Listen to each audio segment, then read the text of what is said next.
Olá, seja muito bem-vinda, bem-vindo à edição 2025 do Fórum Sou do Esporte, série de 3 programas idealizada pelo canal Band Esportes com um parceiro que também tem feito muito pelo universo esportivo brasileiro, o Instituto Sou do Esporte, que desde 2015 atua para fortalecer o esporte para além das quadras, dos campos, das piscinas, dos tatames. Estamos discutindo aqui questões essenciais relacionadas ao presente e ao futuro de atletas, treinadores, entidades, organizadores de eventos e o público em geral. No primeiro programa, debatemos a importância do primeiro estudo detalhado sobre o PIB do esporte, que trouxe informações valiosas para o mercado esportivo brasileiro. No segundo programa, vimos como as novas tecnologias têm aberto caminhos para a inovação e o desenvolvimento de atletas, de gestores, da mídia, da audiência e também dos organizadores. E neste terceiro programa, que fecha o Fórum Sou do Esporte, vamos discutir o ciclo olímpico. Os 4 anos em que atletas e treinadores trabalham de forma incansável em busca do sonho de disputar uma Olimpíada. Os desafios que enfrentam, os altos e baixos nesse processo de preparação, os obstáculos e as competições de que todo atleta participa no caminho à vaga olímpica. Para debater esses temas, eu estou com Fabiana Bentes, que é fundadora e presidente do Instituto Sou do Esporte. Olá, Fabi, tudo bem? Vamos lá, Maurício. Tudo por eles, né? Pelos atletas do Brasil. A razão de ser do esporte do alto rendimento. Estamos também com o Felipe Bardi, que é atleta olímpico dos 100 metros rasos e um dos 2 brasileiros na história a quebrar a barreira dos 10 segundos na prova. Tudo bom, Felipe? Tudo bem, prazer estar aqui. Isso aí. E também com ela, que é uma figura consagrada das provas de fundo do Brasil, Adriana Silva, bicampeã pan-americana e recordista brasileira da maratona, que representou o país em 2 edições de Jogos Olímpicos. Adriana, seja bem-vinda.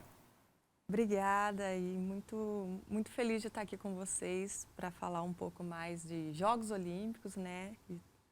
Estamos aí para conversar um pouco desse esporte que transformou tanto a minha vida. Fabi, temos aí, né, mais um ciclo olímpico, estamos na metade, mas rapidinho, daqui a pouco a gente está aí se preparando para mais uma edição de Jogos Olímpicos. Para a gente é rapidinho, né? Para eles não é rapidinho, não. Né, Adriana? Eu acho que a gente tem que, né, pensar que realmente o atleta ele nasce a partir do início do sonho dele, né? Vem se construindo até chegar realmente ao ciclo olímpico. E eu vou já fazer uma provocação que a gente fez num programa anterior sobre a questão dos patrocínios para as mulheres.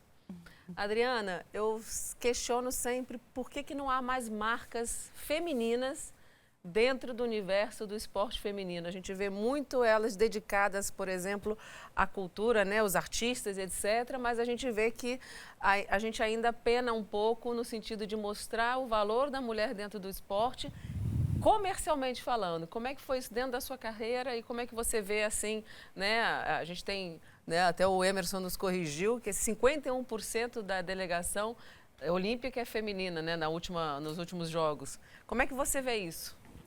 É interessante, né? Isso é um tema que vem sendo falado muito, né, ultimamente, que principalmente do espaço que a mulher vem ganhando em todas as esferas, né? Isso é histórico, né? E a gente vem sempre relembrando isso, do quanto foi desafiador, né, o papel da mulher para se ganhar esse espaço, né, na sociedade e no esporte. A própria história da maratona feminina é, né, dentro desse contexto, né, para a gente ter que provar que uma mulher seria capaz de correr uns Jogos Olímpicos, né, e a história sempre faz parte também dessa história.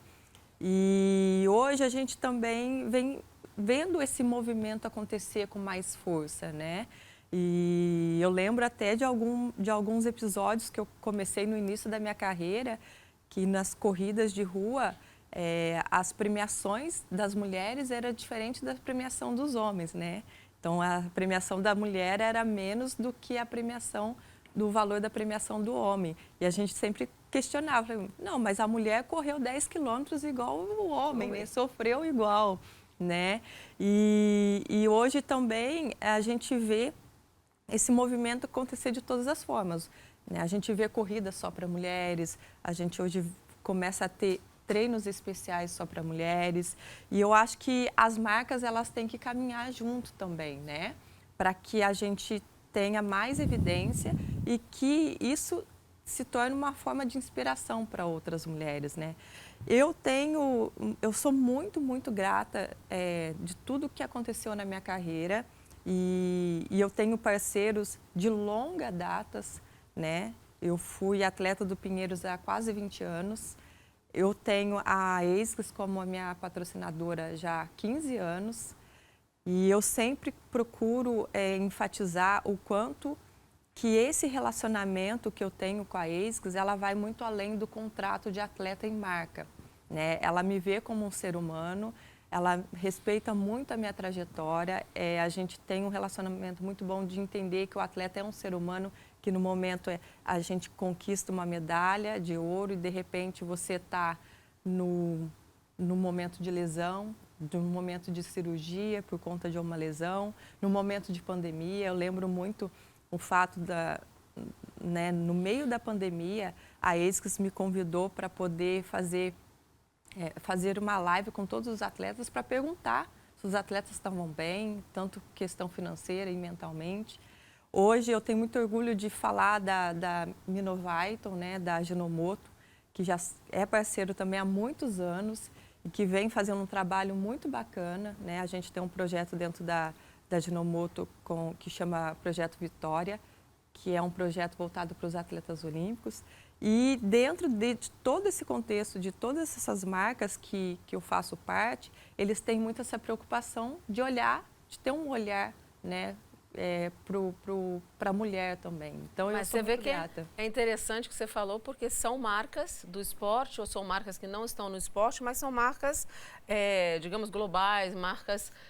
A marca feminina, né? A empresa feminina, a gente ainda continua engatinhando, mas é isso, né?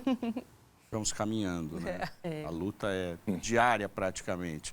Como é a luta do Felipe também, mais um ciclo olímpico que você traz pelos períodos dos quais você passou, o que você acumula de experiência e aprendizado para esse ciclo olímpico que estamos vivendo agora? Sim, o meu primeiro ciclo foi Tóquio, né?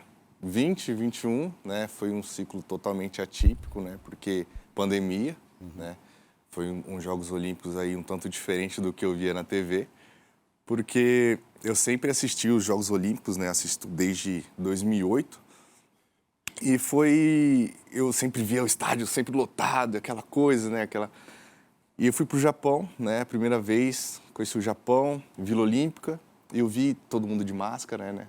O estádio vazio, entrei para correr, corremos lá os 100 metros e o revezamento 4x100. Estádio vazio, sem torcida, a gente fala, caramba, né? Então isso... Não é um treino, é um Jogos Olímpicos, exatamente, não é um treino. Um estádio com capacidade para 80 mil pessoas. Justo na sua primeira Olimpíada? Justo na primeira. O estádio estava vazio. Vazio. E aí o ciclo foi menor, né? 3 anos aí até Paris, né? 24. Aí sim foi os Jogos Olímpicos que eu sempre sonhei, né? O estádio lotado, né? Aquela pista roxa, né? Então ali sim que eu consegui ver o que era, né? Os Jogos Olímpicos, né? Então meu segundo Jogos Olímpicos e tô indo pro terceiro Jogos Olímpicos, né? Meu terceiro ciclo, né? E também já tá aí, já tá batendo na porta, né? São nem 3 meses. 3 anos, são 2 anos e 8 meses, né? Então a gente já está treinando, né? A gente já está com foco total, né? Meu terceiro Jogos, né? Eu tô com 27 anos, mas acredito que eu estou no auge, né? Da minha carreira e eu tenho um sentimento que Los Angeles vai ser um Jogos espetacular. Que bom. Fabi, a gente conversava nas outras edições aqui deste fórum da importância de as empresas enxergarem como investimento a questão do apoio ao esporte. A gente tem aqui um filho do SESI, que é uma entidade ligada à indústria, né? O Felipe estudou na escola do SESI e está aqui, sendo patrocinado. Quer dizer, ainda temos uma dependência muito grande do Estado e de instituições setoriais, né, como é o SESI. Mas que venham mais SESIs, né? Exato, que venham mais porque SESIs. eles realmente são estruturados, né? Como você falou, ele vem de uma parte educacional, que é a base do nosso país, e que despontou e não houve esse, digamos, elo perdido que a gente fala de muitos atletas, porque as escolas, hoje em dia, em grande parte, né, não tem um programa de empenho desses atletas e transformá-los em atletas olímpicos, etc. Assim, a gente não tem nenhuma questão relacionada a que todos os atletas que vão da escola precisam ser olímpicos, mas o esporte, ele é cidadania. E eu sempre falo que não existe criança que não gosta do esporte, existe criança que não conheceu o esporte que gosta. Exatamente. Né? Essa que é a diferença. Então, eu não luto, mas eu jogo capoeira, que, aliás, né, mais ou menos a mesma coisa, mas uma luta marcial, mas eu gosto de capoeira, mas eu gosto de atletismo, mas eu gosto de balé, eu gosto de, enfim, qualquer criança hoje, ela pode se identificar com alguma modalidade, né, com alguma atividade física.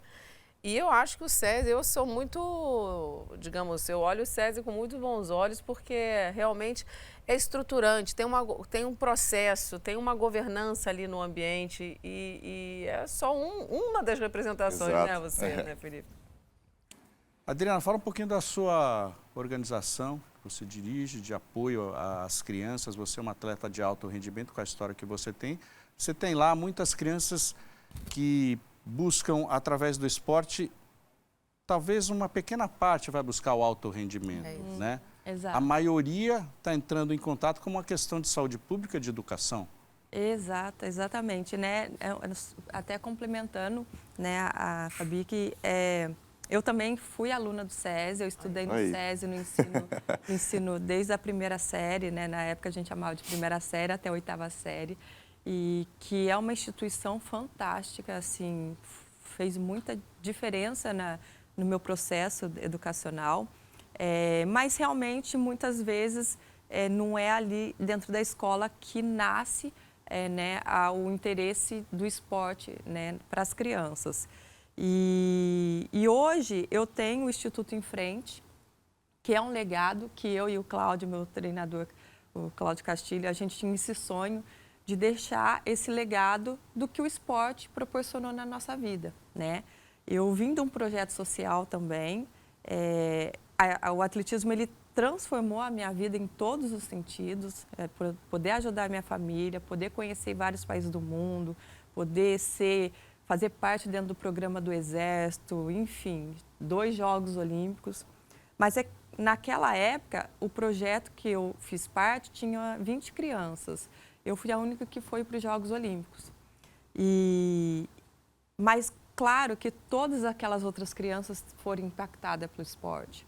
Tiveram a oportunidade de estudar, de fazer uma faculdade, de algum caminho ser direcionado, né? A gente até cita um caso lá dentro do nosso projeto, que hoje a gente fala, nossa, que legal, ele casou, teve filho, hoje tem uma família. Fala, isso é normal? Eu falei, não, para ele não seria normal. Porque se não fosse o esporte, hoje ele estaria ou morto, ele estaria preso, ele não teria nem família. Então, é transformador o esporte. E hoje eu tenho dentro da comunidade de Paraisópolis, né, no CEL de Paraisópolis, o Instituto Em Frente, a gente atende crianças de 7 até 17 anos, através do atletismo, então eles têm a prática do atletismo. E é exatamente como você falou. A gente já conseguiu detectar talentos, já levamos atletas para fazer a peneira no Centro Olímpico e que passaram na peneira do Centro Olímpico, já participaram de campeonatos escolares e tem muitos ali que a gente sabe que não vai virar um talento, mas a gente já consegue ver nos nossos indicadores os impactos que tem causado na criança, na família da criança ou em todo o entorno ali da sociedade. Então, é isso que a gente quer realizar esse sonho de deixar esse legado para transformar a vida. Primeiramente, a gente pensa na transformação da vida da criança. E é claro que se for detectado os talentos, a gente vai direcionar. Então, quando chega uma certa idade, a gente vê que ele tem potencial para ser um atleta, a gente vai encaminhando ele para as peneiras, clube, ou encaminhando ele para uma oportunidade de curso, uma oportunidade de outro caminho que ele possa ser direcionado. E muitas vezes tem crianças que chegam na primeira aula e eles querem ficar para a segunda aula, né? E às vezes a gente fala assim, é melhor ele ficar aqui do que sair ali na rua e na esquina ter uma outra oportunidade que possa levar ele para um outro caminho. Então é muito legal ver isso, né? De saber que ali é um lugar de acolhimento para ele. Agora, ela disse um percentual que até me surpreendeu, porque de 20, você saiu um atleta olímpico, é 5%.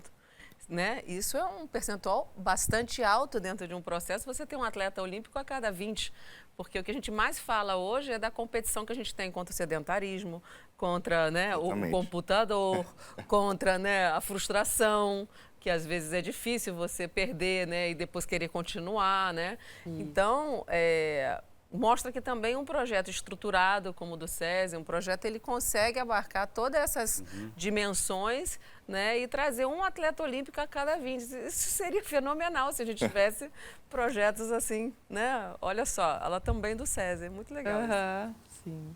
Felipe, em que momento que você está, então, da preparação, das etapas de preparação? Há competições, né, que são intermediárias, que são importantes também, mas a gente tem sempre a Olimpíada como o norte, né, como o grande objetivo. Então, eu queria que você falasse um pouquinho do seu momento atual e se hoje você tem, comparando com seus competidores internacionais, tudo o que você precisa para desenvolver o máximo do seu potencial.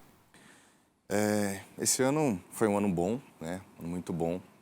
Fui campeão sul-americano, né, bicampeão sul-americano da categoria adulta, né. Já tenho outros títulos de categoria de base.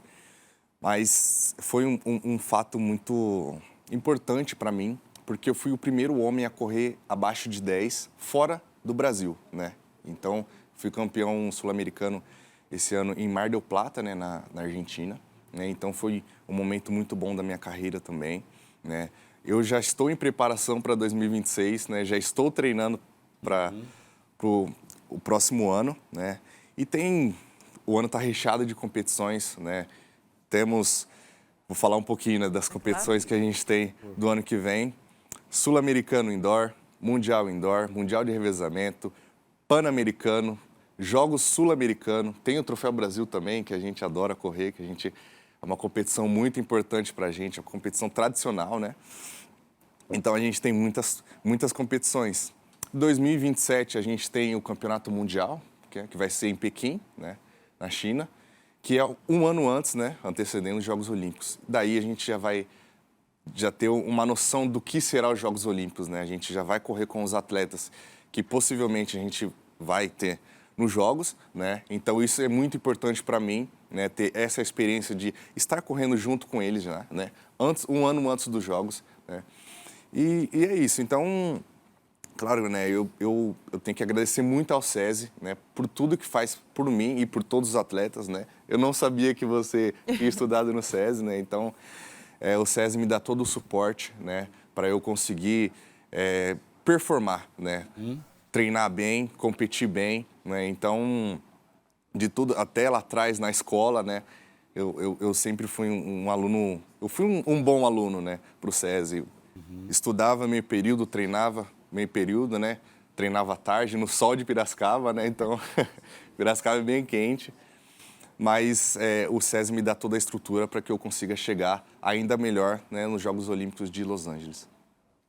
Na natação, Fabi, a gente vê muitos nadadores que vão estudar nos Estados Unidos e treinar lá. No atletismo, isso acontece menos. Por conta de menos oportunidades, uma característica do esporte, ou porque aqui a gente consegue encontrar essa estrutura que você falou, que é suficiente para ir tocando a carreira? Tem uma questão aí também da World Athletics, eu acho que você não pode competir por outros países. Que se você compete inicialmente, por exemplo, uma atleta brasileira que esteja nos Estados Unidos, ela competiu alguma bandeira pelos Estados Unidos, ela não pode vir transferir para o Brasil. Então, eu acho que também tem isso, não tem? Isso é um ponto muito importante, né? Os atletas que nem teria que se naturalizar, né? No caso americano, né? Isso seria um pouco mais burocrático, né? Mas a gente sempre vai fazer competições lá fora, né? Isso que eu acho que é o mais importante, fazer esse intercâmbio, né? De estar competindo com... Porque a gente sabe que os Estados Unidos, né? A grande potência, pelo menos nos 100 metros, 100, 200 metros, é uma potência gigantesca, né? Então, isso é muito importante, a gente estar lá fora competindo com eles, né? se debatendo, né? Encontrando os grandes nomes aí dos 100 metros e dos 200 e afins. Mas eu acho que, assim, por eles terem essa estrutura, né, de pista, de universidade, né, que eu acho que isso é muito importante lá. Toda universidade tem uma pista super moderna, né, então eu acho que por isso eles são o que são, né. E a nossa briga é para que a gente consiga também, né, que tenham mais SESIs, né, no país, que a gente consiga ter essa estrutura parecida com os americanos. Adriana, a gente aproveitou 2016, deixou um legado, algum, menos do que deveria, que a gente conseguiu, sei lá, estender um pouquinho esse interesse e o investimento no esporte a partir dos Jogos do Rio? A nossa expectativa é que sempre depois de uns Jogos Olímpicos, né, quando você vai visitar Barcelona, você vai visitar outros países que já teve Jogos Olímpicos, você observa que realmente o legado ele foi bem utilizado, né? E é até emocionante quando você volta lá e parece que está tudo do mesmo jeito que ficou para os Jogos, né? E essa era a nossa expectativa também que acontecesse no Brasil, né? O atletismo a gente lamenta muito para a gente não ter conseguido usar o legado da pista, né? Depois ela ter sido privatizada e a gente acho que ficou um pouco esse vazio. No Newton Santos, né? que é o estádio onde joga o Botafogo. Botafogo, né? Uhum. E, entre outras questões, teve alguns legados, sim, né?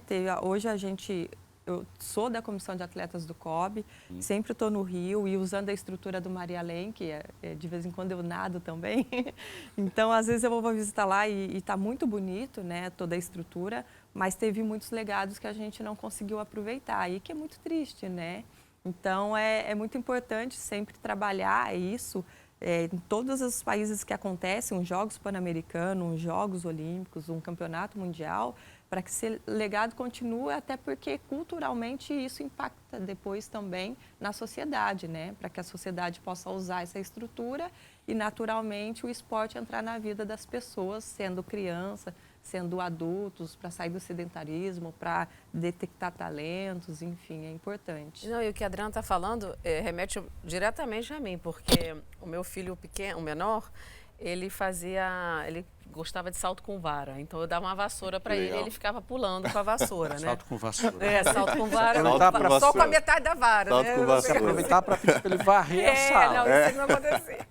Aí ele fazia, né? Ficava ali, eu falei, pô, eu vou levar para levar. E tinha a Fabiana Murer, né? Eu falei, não vou levar para ver uma menina, tem que levar para ver um homem saltando. Menino, ele não foi ver o Thiago Braz. O Thiago Braz. Foi muito engraçado, porque ele é pequenininho. Em 2016, ele tinha 7 anos. 6, 7 anos. E aí, quando o francês saltou, né? Eu já estava para ele assim, fique tranquilo, meu amor, o que vale é competir. Ele já é segundo, não sei o quê. Aí ele, eu não quero que seja segundo. Desse tamanho. Eu não tô nem aí, ele tem que ganhar, ele tem que ser campeão. Menina, quando ele viu o salto, eu tenho até essa gravação, ele saltou, o Thiago Braz saltou. Eu falei, gente, eu não coloco esse garoto mais num estádio. Ele sacudia as cadeiras, chutava o chão. Ele ganhou! Ele é campeão! Saí de lá e o que ele queria fazer? Salto com vara. Salto com vara. Aonde tinha para fazer? Então, as oportunidades. Lugar nenhum. Rio, a questão do Célio de Barros, não tinha estrutura, não tinha nada, entendeu? E olha que eu teria condição de virar, né? Atravessar a cidade para onde tivesse a possibilidade dele fazer salto com vara. Não tinha na escola, não tinha no clube. O atletismo de clube perdeu, né, muito a questão, né, arremesso de peso, tudo que tem, né, em volta do atletismo, e principalmente modalidades que são mais complexas, como salto com vara. Aí ele ficou no boxe, que era mais fácil. Boxe. Bem distinto, assim, né? Eu falei, meu filho, agora a vassoura é só para varrer mesmo. Era o que tinha de oportunidade, né? E hoje a gente vê, né?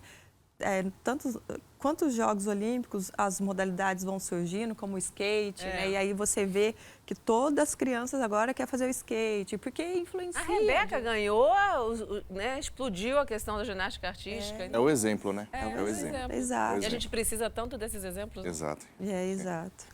Ô, Felipe, como é que você trabalha o teu futuro? Pode ter Los Angeles e pode ter mais um ciclo olímpico pela sua idade. Você tem 27 anos. 27. Certo. Vamos ver, né? Vamos ver. Espero que tenha. Vamos pensar positivo. Vamos pensar assim. Brisbane, né? 32.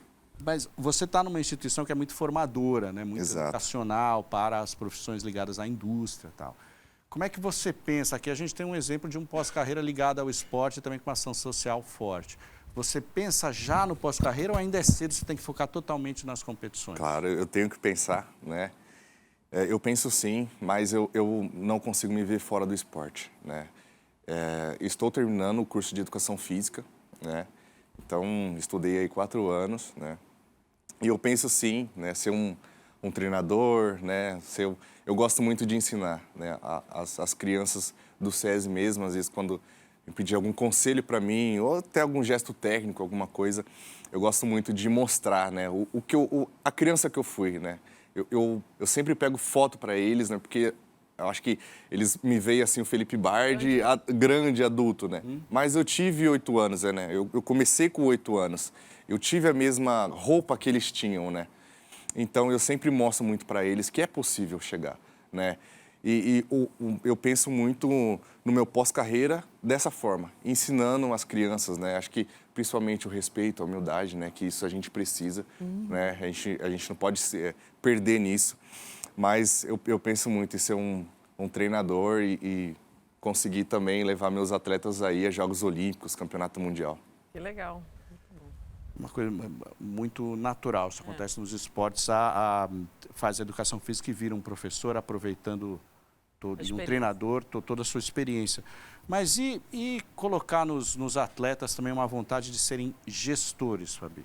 Aqui está a Adriana na comissão de atletas, é a minha luta, né? Porque a gente tem uma questão interessante que eu sempre gosto de repetir, que é uma falácia dizendo que atleta não necessariamente vira um bom gestor.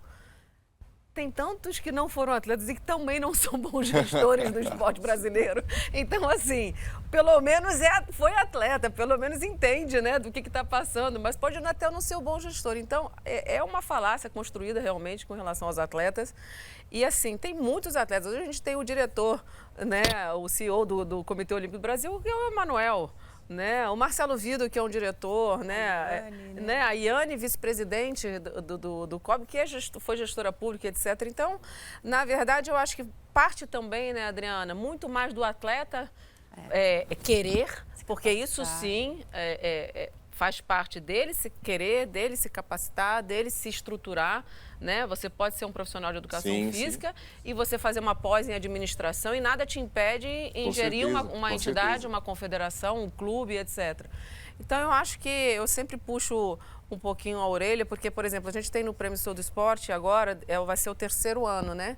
Do prêmio de comissão, segundo ou 3º ano? Acho que é segundo ano. Ano passado. É o prêmio de comissão de atletas. E a gente vê 2 questões. Uma, as próprias comissões ainda não entendendo o poder que elas têm em termos de transformação. Eu não digo poder de gestão, de comandar, eu digo de transformação naquele ambiente, né? Falta um pouco eles, né, se empoderarem nesse sentido. E o segundo é dos próprios gestores entenderem que os atletas eles são essenciais nesse processo. O Vlamir é um presidente de confederação que entende esse processo, que valoriza muito a comissão de atletas. E a comissão de atletismo, ela é atuante. Então, hoje a gente busca provocar de 2 formas. Atuação, que é o atleta participando das assembleias, né, tendo a sua rotina de comissão de atletas, além de ser apenas consultiva, mas também de auxiliar na administração e de projetos. Porque essas entidades todas elas podem ter esses atletas desenvolvendo projetos sociais, de educacionais, contra a manipulação de resultados, contra o racismo, motivando jovens e crianças, palestrando contra drogas. Você tem projetos independentes que não necessariamente são para o alto rendimento, ou seja, o atleta treinado Sim. para o alto rendimento, mas que tem um impacto enorme. Aí é um pouco mais do atleta vestir essa camisa, né? Não, são dois temas que vocês citaram que é extremamente importante e que muitos atletas não param para pensar nisso. E é claro que quando o atleta é o atleta, ele tem que realmente estar extremamente focado no resultado, é a oportunidade da vida dele. Se você se prepara 4 anos, a gente fala 4 anos que é uns Jogos Olímpicos, mas não, o atleta tem 10 anos de formação para chegar aos Jogos Olímpicos. É claro que ele tem que estar extremamente focado, mas é muito importante, porque a gente já conhece vários casos de atletas que não se prepararam para esse momento de transição de carreira e que foi muito difícil e que até hoje se encontram em dificuldades, né? Então, é muito importante essa conscientização de que o atleta tem que entender que a carreira ela vai acabar e que você precisa se preparar para isso.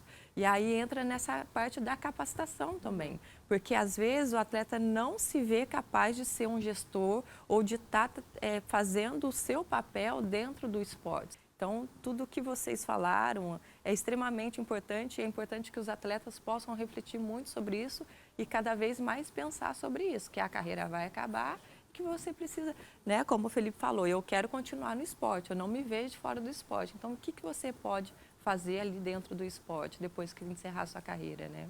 Vamos fazer uma rápida parada aqui no Fórum Sul do Esporte. Quero agradecer ao Felipe Bardi, desejar uma ótima segunda metade de ciclo olímpico, tá bom? E vamos ficar torcendo muito por você, hein? Muito obrigado por essa manhã maravilhosa, por esse papo maravilhoso, né? E que vocês torçam pela gente, né, nos nossos próximos passos aí e que dê tudo certo nos Jogos Olímpicos de Los Angeles. Muito obrigado. E agora a gente faz uma troca, sai um grande campeão das pistas e vai entrar aqui na nossa sala uma grande campeã das piscinas. A gente volta já.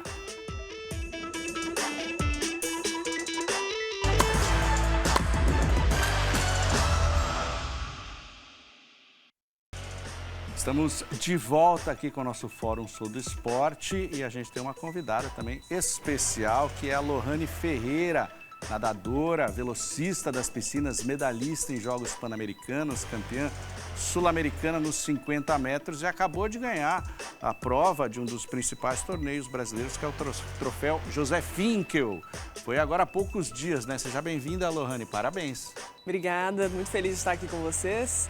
Exatamente, foi nesse último final de semana, competi 50 livre, consegui mais uma vitória na minha carreira, então foi muito emocionante por ter atingido a marca de 10 vitórias nos campeonatos absolutos, então foi muito especial.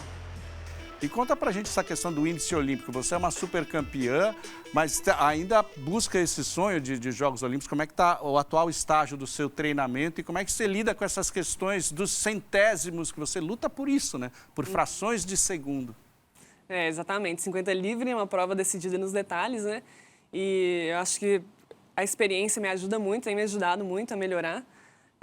Mas já tem 10 anos que eu estou em pódios e ganhando medalhas a nível brasileiro e buscando atingir esse patamar, né, de me tornar atleta olímpica, participar de mundiais, já participei de 2. Então, acho que eu tenho usado essa experiência agora ao meu favor. Então, com 32 anos eu consegui fazer a minha melhor marca esse ano.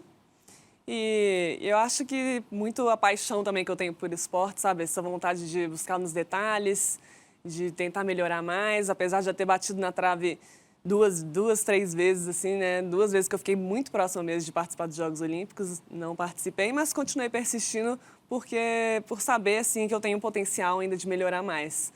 Então, é isso que me motiva, é saber que eu ainda tenho uma margem de melhora e que eu posso chegar nesse nível.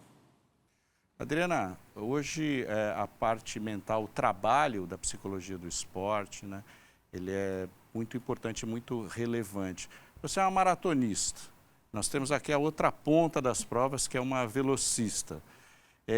Existem maneiras diferentes de se trabalhar isso, essa questão da motivação e a concentração para as provas e para a busca de algo que De repente, pode ser um pequeno erro, uma pequena melhora, um pequeno avanço num detalhe técnico pode fazer a diferença? Não, com certeza né, em toda a minha carreira eu tive um acompanhamento da minha psicóloga, que é a Carla de Pierro, né? Então, os detalhes, a gente sempre fala, né, que às vezes, né, a Fabi também comentou o quanto que é importante os detalhes no final de cada, principalmente quando você trata de uma competição tão importante como uma classificatória para os Jogos Olímpicos, até o próprio Jogos Olímpicos, às vezes, define a medalha naquele detalhe, né? Eu lembro uma vez que eu ouvi uma frase que ali dentro da pista, todos os atletas treinaram tanto quanto o outro. E o que vai fazer a diferença é aquele finalzinho é quem aguentou mais a dor, quem conseguiu suportar mais o final de prova, e às vezes é um detalhe, né? Como você mesmo citou, assim, eu estou trabalhando para melhorar a cada dia, eu sei que eu posso melhorar, e sempre procurando o que esses detalhes que eu preciso mudar para fazer a diferença no final. E às vezes é uma dor de barriga, às vezes é uma ansiedade, às vezes é um pensamento que na hora da prova, né, nesses dias eu comecei a nadar, e aí, né, só para contextualizar um pouquinho da minha experiência na natação, comparado com a corrida, né? Eu faço treino com a Poliana Okimoto, ela me passa o treino de natação, e aí eu olhei na planilha assim e falei, 500 metros de treino, 500 metros é uma voltinha na pista de atletismo, né? Eu fui para a piscina, 500 metros de treino. Vai e volta, as 500 vezes. Quase morri, né? Então, quando você fala assim, 50 metros, né? Você é 10 vezes campeã absoluta. Você fala, 50 metros é só 50 metros. Eu falei, não é 50 metros. São meses de preparação para aquele momento. E, às vezes, além do treino, é o descanso, é a alimentação, é você controlar a ansiedade. Então, muitas vezes, quando se falava, trabalho mental não faz parte, essa coisa mental é frescura. Não, é detalhes que fazem diferença no final, sim, muito importante, né? Vocês falando, né, eu fui atleta amadora de remo pelo Flamengo, né? E joguei vôlei pelo Fluminense. Mas no vôlei tinha uma construção diferente de treino. A do remo, às 5 horas da manhã, com barco na água, às 5 horas da manhã.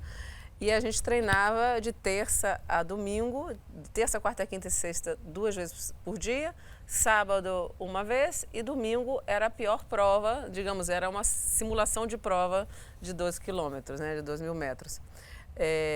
Na segunda-feira a gente tinha descanso e o técnico, que na época era o Book, né, ele falava, não, vocês não podem ter descanso, porque se vocês perderem 48 horas de treino, vai afetar no resultado. Então, às vezes, a gente não tem noção do esforço físico que precisa ter junto com a alimentação, junto com a parte mental, porque teus amigos estão saindo, você tem que ficar em casa, porque, né, tem aquela festa, mas você tem que treinar, tem aquela viagem, mas você não pode ir, porque tem aquela competição, os pais têm que acompanhar, é todo um ecossistema, principalmente quando é menor de idade, né, todo um ecossistema que não é fácil de lidar, né, o pai de atleta também sofre, né, existe uma pressão em cima do atleta, logicamente, mas dos pais também, e os pais precisam saber gerenciar, né? Como é que são seus pais nessa sua rotina? Meus pais sempre me apoiaram muito. Eu acho que fui a primeira atleta da família, então ninguém sabia nada também, então foi uma coisa que a gente teve que buscar a gente mesmo saber, conhecer através da minha experiência lá, né, que eu comecei no Minas Tênis Clube, em Belo Horizonte. E é isso que você falou, leva para cima e para baixo, para treinar, às vezes tem treino 5 horas da manhã, e os lanches, né, tem que preocupar, minha mãe me ajudou muito nessa questão da alimentação. E então é isso, os pais, eles vêm junto com a gente, né? E, então, assim, não teve nenhum tipo de cobrança, até porque também eles não, pelo falta de conhecimento, né? Eles deixavam que eu decidisse as coisas, então isso foi muito bom para mim, porque eu que conversava com o meu treinador para decidir alguma coisa de treino, eles me apoiavam no que eu precisasse e falavam para eu fazer bem feito, aproveitar as oportunidades. Não, e você falou agora uma questão muito legal, que é o Minas Tênis Clube, 90 anos de história esse ano, né? Sim. Então, o Minas vai ser homenageado no Prêmio Show do Esporte esse ano, por essa bacana. Tradição. E é um dos principais clubes do Brasil também, que assim como o SESI, né, desponta com os atletas. Como é que foi, né, a sua descoberta dentro do Minas Tênis Clube? Eu fiz um teste lá de uma peneira, né? Minas Tênis sempre foi a referência, né, em BH mesmo. Então, eu sempre quis treinar lá. Então, eu comecei lá minha carreira, fiz uma peneira, passei. Treinei para passar nessa peneira, né? E aí depois até um treinador veio falar comigo e falou assim, não, quando a gente viu o seu tamanho, a gente só quis ver se você nadava mesmo. Se não, você ia jogar vôlei ou ia jogar basquete, aí começa, né, as modalidades, né? Pela minha altura, assim, sempre quiseram me chamar para os esportes, né? Então, mas fiz o teste direitinho, passei, e aí com 13 para 14 anos eu comecei o treinamento mesmo lá. E fiquei 10 anos no Minas. Que legal. Eu joguei vôlei pelo Fluminense, e o meu ao contrário. Eu tive que resolver uma outra modalidade onde eu pudesse sentar para ninguém mais me cortar por causa da altura. E Lohane, você se formou arquiteta, né? Sim. Como é que foi coexistir dentro da sua agenda e dos seus objetivos esportivos uma faculdade que não é como a educação física, que é a mais naturalmente ligada ao esporte, Sim. e dando conta de tudo, sem que isso atrapalhasse a tua preparação, o teu treinamento? Foi uma jornada assim, bem intensa. Eu passei no UFMG, tinha sonho de estudar no UFMG, e todo mundo esperava que eu fizesse educação física, né? Mas eu, não era alguma coisa que me chamava atenção, assim, não tinha essa vontade de ser treinador um dia, né? O olhar que eu tinha na época não me via assim. E aí eu descobri arquitetura, e coincidentemente o curso era perto lá de onde eu treinava, né, do Minas, e eu fui, era um curso noturno, então eu treinava de manhã e à tarde, e depois do treino eu ia para a faculdade. E foi um curso bem intenso, porque tem muito trabalho, né, muitos projetos, tem que se dedicar bastante, mas como eu morava com meus pais também, eu tive muita ajuda deles nesse sentido também, da minha rotina, isso me facilitou, e eu ia administrando, né, também, fazendo menos matérias. Então, fui conseguindo conciliar. E teve o ano, até que foi 2016, que para o Rio, né, para os Jogos do Rio, teve a seletiva. Eu consegui trancar um período da minha faculdade para me dedicar ali exclusivamente, naquele período até a seletiva. E foi quando foi a minha primeira tentativa, que eu fiquei a 4 centésimos da vaga. Mas eu consegui, no final, depois dar continuidade ao curso e continuar conciliando, né?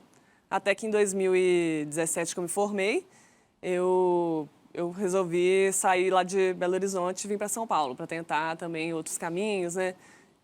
Fui para Pinheiros, fiquei 4 anos, e aí me dedicando exclusivamente à natação, porque eu percebi que essa profissão de arquitetura com treino de natação ia ser demais para mim nesse momento. Então eu falei, vou focar um tempo na natação e ver como é que vão surgindo as coisas, né? Então foram esses 4 anos de Pinheiros, e em 2022 fui para o SESI. Que legal. E você viveu alguns conflitos ao longo dessa coexistência? Por exemplo, essa semana aqui que eu tenho essas provas, eu vou ter que dormir mais tarde, vou dormir menos, porque eu preciso dar conta das disciplinas aqui, eu preciso passar nessa matéria, mas amanhã eu tenho que estar cedinho no treino e tal. E daí, de repente, um resultado que não era aquele esperado, você fica com a cabeça, puxa, se eu tivesse dormido melhor e tal. Como é que você trabalhou esses conflitos dentro da sua cabeça? Com certeza tinha. Tinha uns momentos em que era mais intenso na faculdade e que às vezes eu estava nadando com a cabeça lá no projeto que eu tinha que fazer. Lá não eram muitas provas, era mais essa entrega mesmo de projetos. Mas assim, eu tinha um pouco da disciplina de resolver minhas coisas durante o dia. Eu não perdia a noite, igual o pessoal lá. É comum um estudante de arquitetura não passar a noite em claro fazendo trabalho. Eu falava, mas eu não posso fazer isso. Então, eu aproveitava cada tempo livre meu para me dedicar nas coisas da faculdade, inclusive final de semana, né? Minha vida social, assim, uma coisa também que tive que renunciar um pouco, como você tinha comentado, né? Dessa questão de ver os amigos saindo. Ainda bem que também que eu sou uma pessoa mais quietinha, assim. Isso me ajudou, meu perfil ajudou. Mas, com certeza, foi de renunciar seus tempos livres para conseguir uma forma de não atrapalhar, de uma coisa não atrapalhar a outra, né? Isso todo atleta de alto rendimento, né, Adriana? Isso é a vida do atleta, né? Eu lembro que eu sempre ouvi assim que o atleta não é uma pessoa normal, né? O atleta às vezes até esquece. Eu lembro que eu esqueci até a data do meu aniversário porque eu estava mais focada na data da competição e o quanto de abdicação que o atleta tem que ter, porque assim o atleta realmente ele tem que querer muito. Você só lembrou quando te deram parabéns aí? Minha mãe me ligou do tipo, né? Eu falei, é verdade. Porque assim é aquilo que você vai ter que abrir mão daquilo porque você quer muito aquilo, né? Eu lembro que assim, feriado, eu lembro do Cláudio ter me passado um teste de 10 mil no dia 25 de dezembro, Natal. Ou seja, não tem feriado, não tem final de semana, né? E assim, a gente é o atleta que vai em busca do resultado. Os Jogos Olímpicos é o ápice do esporte, mas é o ser humano.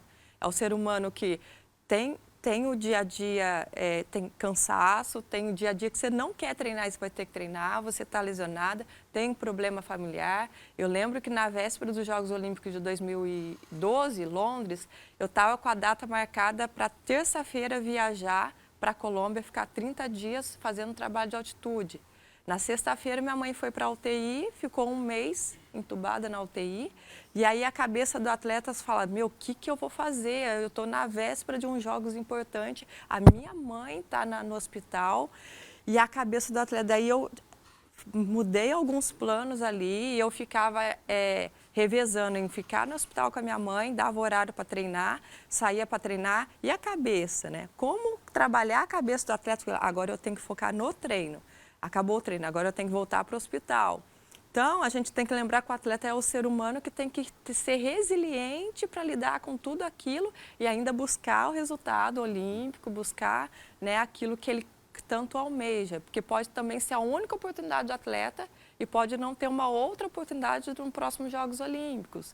Então, o que é a vida? Então, por isso, o atleta não é aquela pessoa normal do tipo, não, hoje eu não vou trabalhar porque eu tenho que tirar, né? Então, assim, muitas coisas, muitos desafios de que a gente tinha que enfrentar e que tem que ser forte ali para poder ir em busca do resultado. Fabi, além dessas questões inerentes à pressão, né, e da vida pessoal, tem isso aqui, né?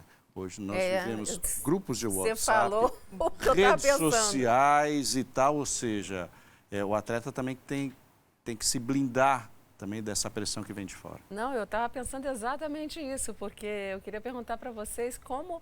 Porque há 20 anos a gente não tinha, né, nem a pressão, nem os haters, nem, né, a pressão, digo, das redes sociais, né, nem a questão comercial. Tudo se voltou, digamos, né, para os atletas blogueiros, influencers, a questão das marcas e a questão mesmo da cobrança de resultados. Como é que vocês veem a utilização de redes sociais, né, dessa tecnologia, digamos, que às vezes não é tão boa, né, desvirtua um pouco o foco. Como é que vocês veem isso, principalmente numa questão de preparação? Acho que envolve muito foco, né, porque assim, a rede social, a gente passa ali 20 minutos, não, meia hora, você nem vê, você pisca, né? Então isso acaba te tirando foco. Às vezes você perde um tempo ali que você podia estar descansando, já podia ter dormido meia hora, estou aqui vendo o Instagram. Então é algo que a gente tem que se vigiar, é algo assim novo, né, pra gente, igual eu vivi a fase que não tinha isso também, celular, né, tanta distração, né, e agora eu tô vivendo esse momento. E a gente acaba, às vezes, olhando a vida dos outros, né, tipo assim, fulano tá fazendo alguma coisa, eu devia estar fazendo isso também. Então isso tudo é distração, isso te distrai do processo do que você tá fazendo, que é importante agora, né. Então acho que a gente tem que ter essa disciplina, assim como... É aquilo, é ser atleta o tempo todo, em tudo, né? Não é só ali a hora que você está na piscina, é a hora que você volta para casa para fazer a gestão do seu tempo e saber que horas que vai ser importante você fazer um post na rede social ou curtir a foto de alguém, né? Então, acho que é essa disciplina também nesse sentido. É verdade. E eu também sou da época que não tinha redes sociais, então quando eu ficava na Colômbia, era comer, treinar e dormir, né? Então, a recuperação, isso faz muita diferença. E hoje é uma coisa que meio que é muito difícil de controlar, né? As redes sociais. E que também as redes sociais, ela é uma ferramenta que, quando você sabe usar, é muito importante para o atleta, né? Eu lembro, assim, que quando... No início da minha carreira, para que eu pudesse conseguir um patrocínio, eu tinha que estar no pódio de uma corrida que fosse televisionada e que o patrocinador visse e falasse, não, eu vou investir no atleta que eu vou aparecer. Hoje, a gente tem as redes sociais como essa ferramenta, né? Então, até hoje, os próprios patrocinadores procuram os atletas pelo número de engajamento que ele tem, porque sabe que é o retorno que vai ter. Então, é uma ferramenta que hoje a gente consegue ter mais oportunidades para ter a visibilidade dos patrocinadores. Agora, a disciplina é extremamente importante, né? Não, e eu acho que, Adriana, você falou num ponto da questão dos patrocinadores, que eu também já pesquisei muito, também os próprios patrocinadores entenderem que vocês são atletas, vocês não são influencers de rede social, né? Então, às vezes há uma exigência de aparição, de você quer, não, esse é o momento que ele precisa se alimentar, porque ser cronometrado. Se você quer aquela vírgula do centésimo, ela tem uma cronometragem aí específica para conquistar aquela, né? E às vezes o pessoal do marketing, né? O pessoal das empresas, não, você precisa estar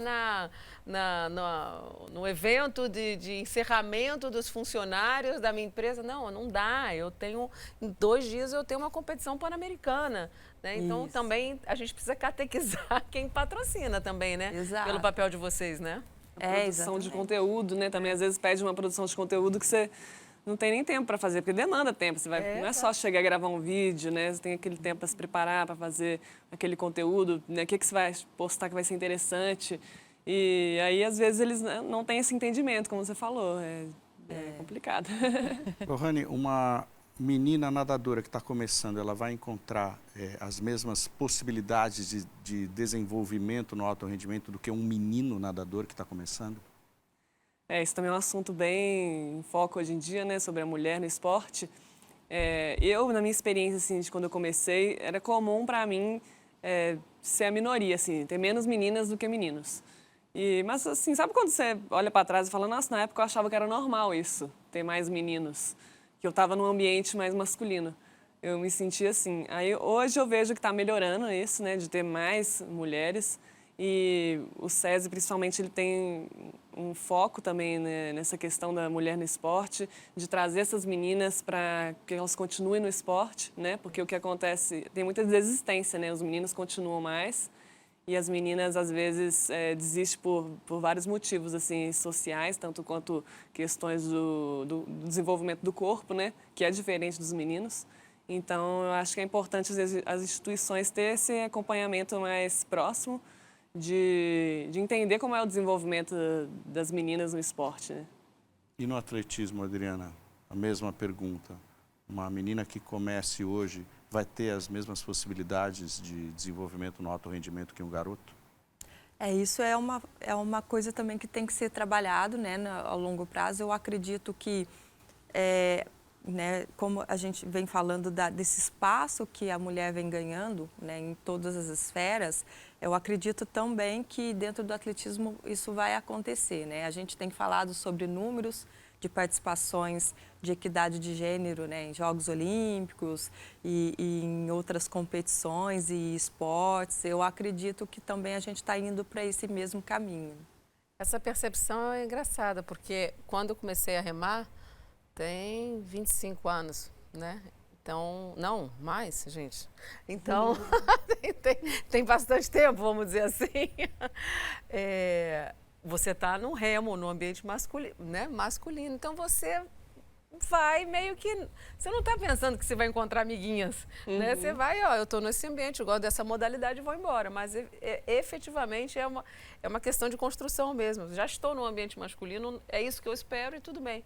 Mas hoje a gente também tem muito mais remadora, né? Então, eu fico feliz também, porque a representatividade ela vai crescendo. Sim. Mas ainda persiste alguma coisa assim nesse sentido. Chegamos ao final dessa edição do Fórum Sou do Esporte. Aprendemos muito hoje ouvindo os atletas, as atletas que ainda estão em busca de objetivos e aquelas que atingiram seus objetivos, como a Adriana Silva, e que hoje tem outros objetivos, formando não só atletas, mas cidadãos e cidadãs. Obrigado, Adriana, foi ótimo. Obrigada, eu agradeço aí a oportunidade, foi muito bom estar com vocês. Lohane Ferreira, nadadora, muito boa sorte nesse restante de ciclo olímpico para você. Obrigada por me convidarem, fiquei muito feliz de participar aqui.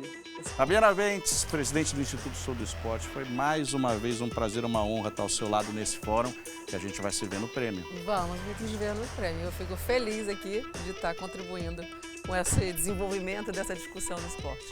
Então fica esse lembrete para você, hein?